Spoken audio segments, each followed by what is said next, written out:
Et pour nous envelopper, on l'a dit, non, on va le dire, et pour nous envelopper dans une atmosphère humoristique, satirique et curieux, unissons-nous autour du film de Georges Lautner.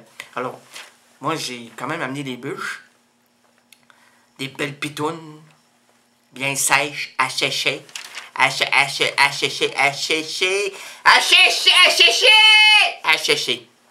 très asséchées. Et nous allons mettre le feu immédiatement. T'as-tu la chose, là? Non, mais on a deux Pierre. On a Pierre Ferland. On a Jean-Pierre. Non, c'est pas Pierre Ferland, c'est Jean-Pierre Ferland. Puis on a Pierre Anonymous. C'est moi, Pierre Anonymous. Ah, ça allumera pas avec un gars de même, là. Ben non, ça m'a très allumé parce que moi, je dis que il est juste à réfléchir puis les flammes vont apparaître. Mon Dieu, un autre illuminé. Y en a-tu des illuminés dans notre société actuellement, là? Ils sont pas tous enfermés, là! Attends un peu, on va réfléchir. Quand ça t'enflamme, c'est vrai! C'est vrai! Excuse-moi, louange à toi, grand seigneur! Non, je suis un baigneur. Un baigneur? Comment ça? Je fais des beignes. Non, mais c'est pas ça, un baigneur. Alors, donc, c'est l'adaptation du roman d'Albert Simonin, Grisby, hors note Grisby, troisième volet d'une trilogie consacrée au truand Marx le menteur. Il dira rien là-dessus. Qui comprend également Touchez pas au Grisby et Le cave sur le bif.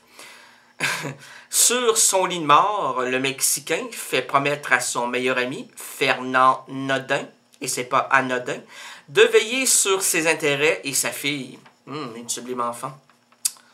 Majeure, bien sûr.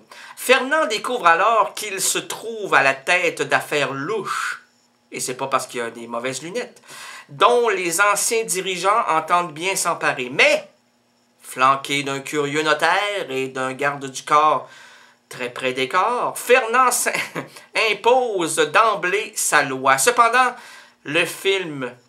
Non, c'est pas le film, mais le film culmine et la sublime fille du Mexicain lui réserve quelques surprises. Maintenant, enrobons-nous en ce samedi. Proposons-nous un ruban, un film humaniste imagé entre vous et moi, un voyage chargé, et laissons la musique nous enchanter. On ne peut pas dire le texte avant, non, nous enchanter. On pourrait. Hein? Pourquoi pas? Il faut couper les mots, puis couper les... Surtout, on marche, puis on ne sait même pas où on va.